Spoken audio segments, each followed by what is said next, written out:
Hi friends, it's Cherie Monique and I'm here to actually do a very different kind of video. Just to give you a little background, I've been a long time severe allergy sufferer. I've had extended periods where I've had sinus infections, and it finally just got to a point where the only way to alleviate it was to go in surgically and cut a hole. There's stuff that's been growing in my face that just was not going away, even with very heavy medications to reduce the swelling. So I just yesterday, it was June 13th. Oh my gosh, it's the 13th already? That's so crazy. Anyway, yesterday, June 13th, I just had functional endoscopic surgery. That's when they go in through your nose and go in and clean out all those sinuses. So the maxillary sinuses, the ones up here, the ones behind my eyes, even the one, yeah, like everything. Everything had something growing. Everything had nasty, diseased mucus, and my doctor went in and cleared out everything.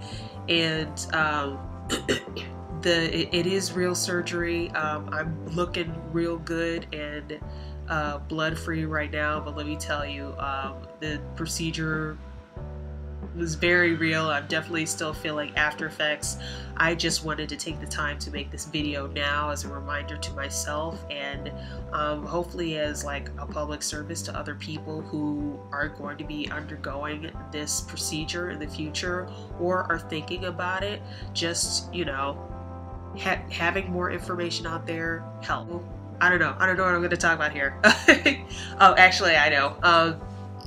So I've, over the last 36 hours, I have come up with quite a few tips that I wish that somebody had told me.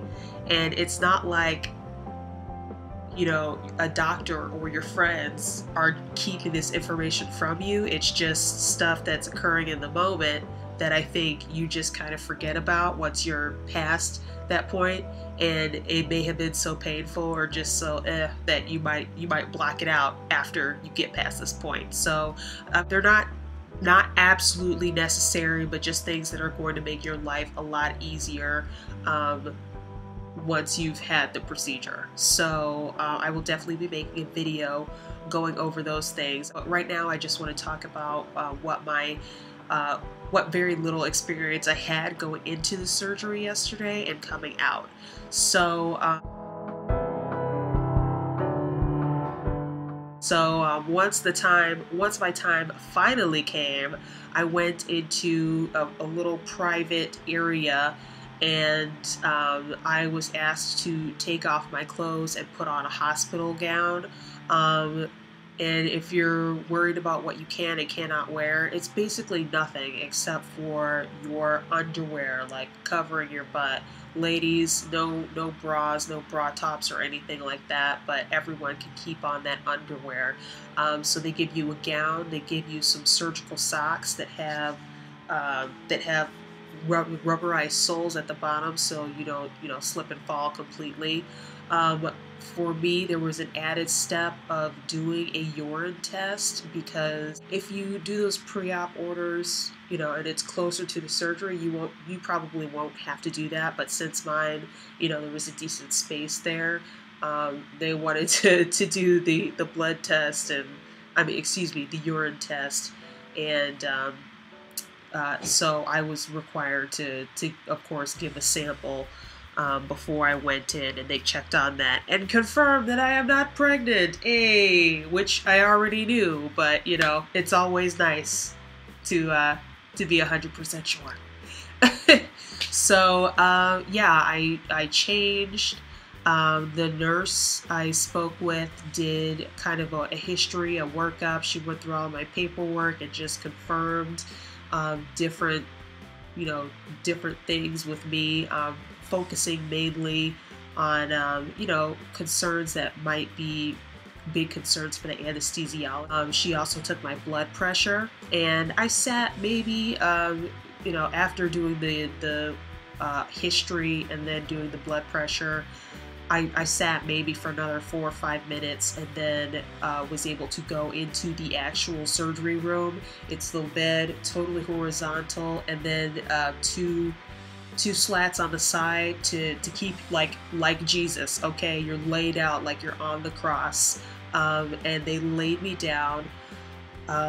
Everybody was kind of working at once, but some of the things that happened was that they did have this leg. They put on these leg compression contraptions, and that's to ensure that your blood is still flowing, that nothing's going to get restless or clot up, because if that does happen, that can travel to your heart or your brain and cause major issues during surgery, which we don't want. So they had that going on both of my legs.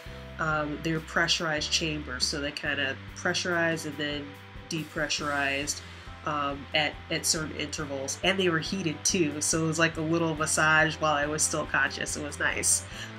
They did cover me in a full blanket as well, because the room was freaking cold, so that was good. They actually gave me the choice of which arm I wanted to have the anesthesia go into, and thank goodness they did, because afterward my arm was so bloated I couldn't even close it all the way. It's still not all the way there, and I took a lot of pictures, so I can insert those and show you just how crazy.